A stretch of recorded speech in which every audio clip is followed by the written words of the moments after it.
Hey guys, I've been rewatching The Walking Dead a bit, and I kind of was looking at like video essays, I guess, and I found this one about from a channel called what's it called? Nerdstalgic, and it's basically about why this Walking Dead villain needed to die way earlier, and it's about the governor. If you didn't guess from this, um, yeah, so. I just want to, I'm not going to play the whole video, but I just kind of want to give some opinions off the cuff about some of the things that are said in this. So basically, the video kind of starts off, kind of just goes through the origins of the comic, like, weirdly, just as an introduction, and talks about the governor's comic arc. And it kind of mentions that the governor is... Flea brags about feeding strength leader of a Georgia town called Wood, referred to as Walkers. Along the way, Rick and his group, also known as the Governor. Debuting in the 27th issue of the series, Blake is the violently sadistic and thoroughly psychopathic leader of a Georgia town called Woodbury, which Rick, Glenn, and Michonne inadvertently discover after seeing a helicopter crash. It doesn't take long for the heroes to discover the Governor is a complete monster. He gleefully brags. Yeah, so basically it's kind of establishing that like the governor is just a complete monster in the comics. He doesn't have much motivation. He is basically just a psychopath. I think they mentioned. I don't want to play the whole video though. Which is true. In the comics, he is kind of a little bit of a psycho. He's not got much like reason for it, and he is a little kind of crazy for crazy's sake, I guess. Now, obviously, the TV show kind of grounded him a lot more, and instead of Penny being his niece that he makes out with, it's his daughter, and the governor's wife obviously died as well, and he's essentially got Milton trying to create a cure. Then they also talk about the actor, obviously David Morrissey being cast. David Morrissey was a perfect cast, and yeah, he's a beautiful looking man, and people point out like Danny Trejo looks a little bit like the governor in the comic.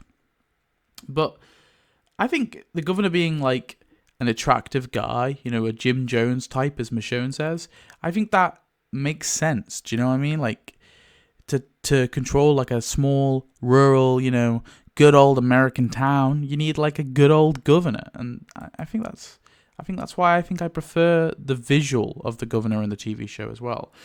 Now, listen, I read the comics first as well, so this isn't even like I read the comics after. I read the comics, the Governor arc anyway, way before I watched the show. So I'm coming at this as someone who read the comics and saw the Governor's arc before the Governor even entered the show. And I still think the TV show version is better than the comic version. He's just got way more depth. Anyway, so yeah, he's level-headed, as they say. Which, sure, he is, kind of, but not entirely, because he's keeping fucking walker heads in fish jars. It's kind of a facade he puts on when he goes out to the town and gives them all a good speech, He likes the violence. He literally like beats the National Guard guy to death with the butt of a gun because he likes the violence. He is a sociopath, Anyway, so they get into What happened? Instead, the episode ended with... So basically we're getting into like, they're just going through the plot of the governor, I guess. The governor killing almost all of his own men after they backed away from a failed assault on the prison, and in the end, he just drives off. Yeah. Very much alive. It left the season without a final battle with the big bad. Well, it doesn't. There is a final battle with the big bad at the end of the season. It's called the season 3 finale. That is the final battle. And I think what people don't understand is like what would have happened if the final battle was at the end of season 3? It would have been awful, because who could we have killed on Rick's side? Herschel, sure, but everyone else who was there at the end of season 3 ends up surviving that battle. So we couldn't have killed anyone else. We would have just killed Herschel. So that would have been shit anyway.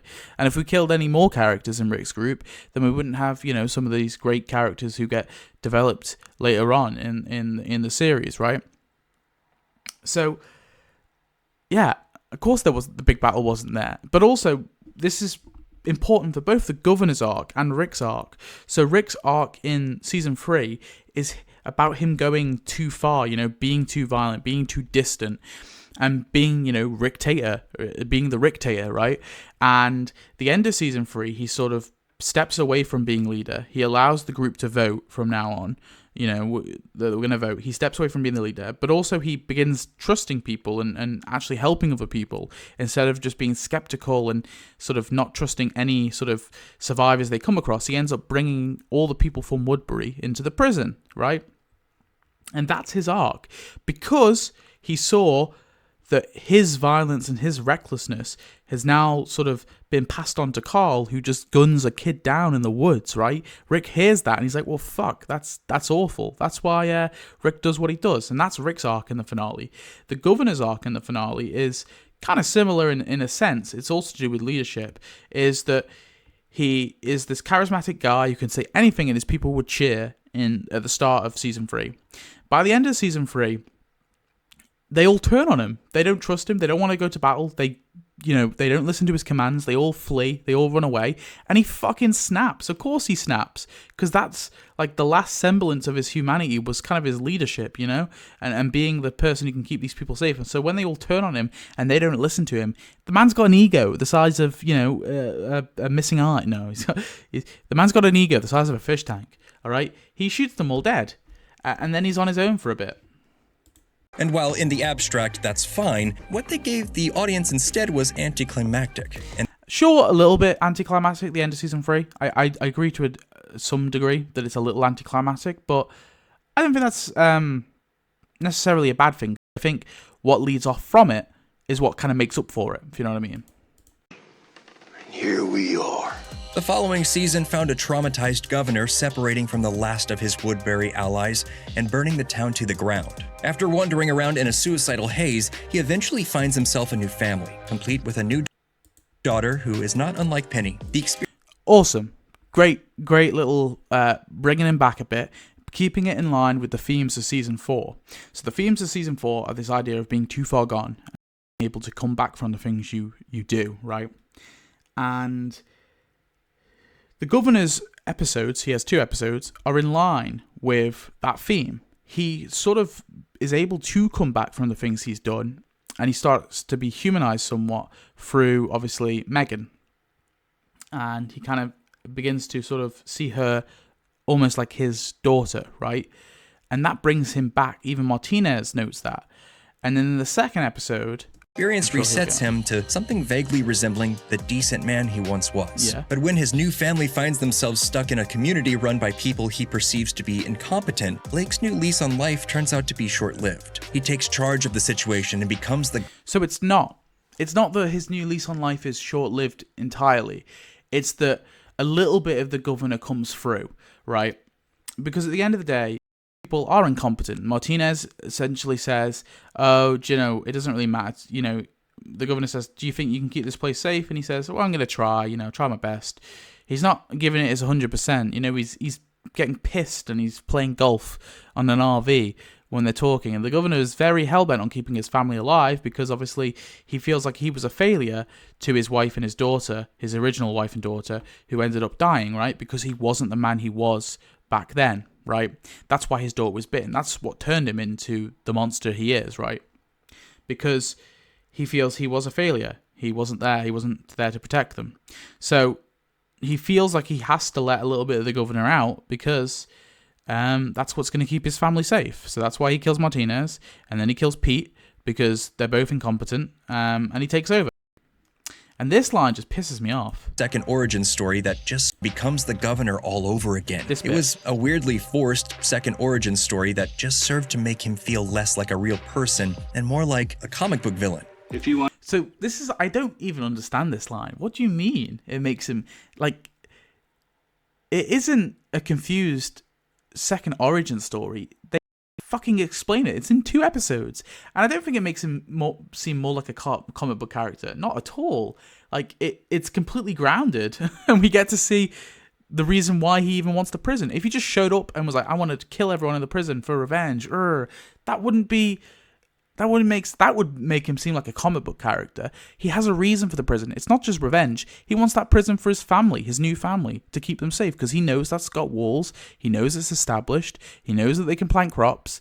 He didn't really want it in season 3 because he had Woodbury, but he burnt Woodbury to the ground. So, yeah, there's a clear motivation, a clear reason as to why he attacks the prison. Understand what it's like to have a daughter. Then how can you threaten to kill someone else's? Because they aren't mine.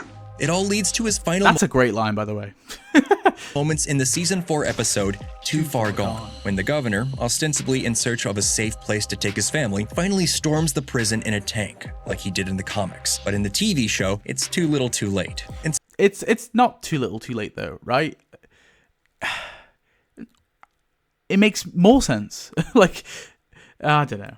instead of being the explosive climax of a terrifying and suspenseful transformative experience for the show's heroes, it's a weirdly disconnected, isolated event that So, yeah.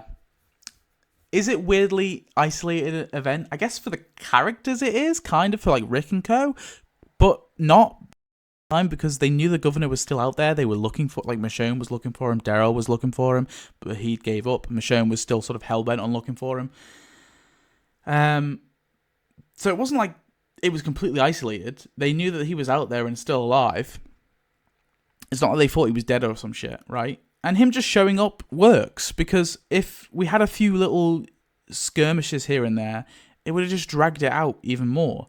But we didn't. We just, the governor wants the prison, he just rolls up with his fucking army, and then the battle commences, because the governor is too far gone. And that speech that Rick has with the governor is to sort of demonstrate that. Like, Rick basically says, listen, we can live together if you want, that's cool, we can live in different cell blocks, we don't have to speak to each other, but there's no point killing each other. And Herschel fucking smiles. He smiles as Rick gives this speech. It's beautiful. And then the governor can't, because he says liar, because he doesn't think that can happen. He doesn't think we can change. He knows who he is, right? He is the governor, and he's not going to be Philip Blake anymore, right? He's just the governor. unceremoniously happens in the middle of a season. Unceremoniously happens in the middle of a season. That's a silly argument, because I hate it anyway when they do shit. They drag shit out for finales and mid-season finales and things like that. It was a mid-season finale, but unceremoniously in half the season, I mean, kind of, but at the same time, I think the theme of season 4, which is being too far gone and coming back from the things you do, I think holds it all together. So I don't give a shit that it's in the middle of the season. I think it actually works perfectly. Longer you wait, harder it'll be for you to get out of here. It's understandable why the creatives in charge of the show are always Oh, speaking of villains who overstayed their welcome, here's one. No, I'm just trying to bob and weave in order to buck audience expectations, but in their handling of the governor, they took it too far. They had a perfect villain set up in the books, and because they were worried about maintaining the element of surprise, they completely butchered the adaptation. The more Yeah, I just hardcore disagree. I think the governor in the comics, he's fine for the comic, but he is a comic book character, right? He doesn't have too much depth, because we don't follow the governor, but a TV show is different. It's an adaptation. We follow the governor, we learn more about him, and they ground him a lot more. In the comics, he's very cartoonish. He is. And that's fine for the comics. I like him in the comics for the most part, right? I prefer the TV show version just because it feels a bit more mature, a bit more adult. I don't think they butchered it at all. I think they actually adapted it really well, and they gave us something more substantial. completely butchered the adaptation. The more deliberate, character-driven version of the governor from TV was never going to provide the exact same kind of threat that the comic book version did. The TV Kind of, but like, I think the governor's over top in the comics, right? He chops off Rick's hand. Why? Just because he's a madman? It's a little silly. And then he brutally rapes Michonne, which, is... I mean, murder's unforgivable, but that's obviously completely unforgivable. And I think it was too much. And then, there's the whole Michonne torturing the governor thing, which I think is too much. The comics is very cartoony, like I said. So... like an adult cartoony, not like kid-friendly cartoony. I wouldn't put your kids in front of that comic. TV version had a different appeal and could have simply taken a different path to a similarly satisfying conclusion had the writers not let all the air out of it by stretching the story for an extra half season. Rick Grimes. So they didn't stretch the story for an extra half season. They stretched the story for 2 episodes with the governor and Too Far Gone. So 3 episodes. The flu arc was the main focus in the first half of season 4, really. And it was the fact that they got over that, right? They reached that point. They were able to kind of come over the hardships of living in the prison, only for the governor to come round and just fucking destroy it all. That's what sort of makes season 4 work, right? And I like the flu arc as well. I think the flu arc gets some shit, but I think it's a cool arc, right? It's very relevant as of 2020. His experiences with the governor were a major turning point in the comics. And they are a major turning point in the show, right? But they kind of adapt it a little bit, because Laurie's death is the big turning point for Rick in the comics, right? And that obviously happens during the battle with the governor. But the thing is, though, they kind of mirror the governor and Rick in season 3 quite well by killing off Laurie sooner, right? Both these men have lost their wives. Rick goes fucking cuckoo bananas for a little bit, and the governor is already cuckoo bananas, right? And they show those paths, right? And as to why Rick is, a better father, I guess, in some degree, but also the fact that, I mean, forget that. They mirror each other, right? And that's why I think it works better. Laurie's death in the comics is random. And to say that it was for... all the air out of it by stretching the story for an extra half season. Rick Grimes' experiences with the governor were a major turning point in the... So they just said, like, to subvert audience expectations. I think in a way the comic does that way more than the TV show, right? I think Laurie's death both in the TV show and in the comics could be argued as subverting expectations, because no one expects the leading man's wife and infant daughter to be fucking gunned down, and nobody expected Laurie to die in episode 4 of season 3. So I think kind of both do that, but I think it's a lot more substantial in season 3 is because we stay with Rick whilst he's going through that grief before he's even met the governor, right? Yeah, and that's why I think it works. It's fine. And so the loss of the prison isn't like in the comics where it's this... Because it isn't really about the prison in the comics. It's about the loss of Laurie and Judith. That's what it's about in the comics for Rick as a character.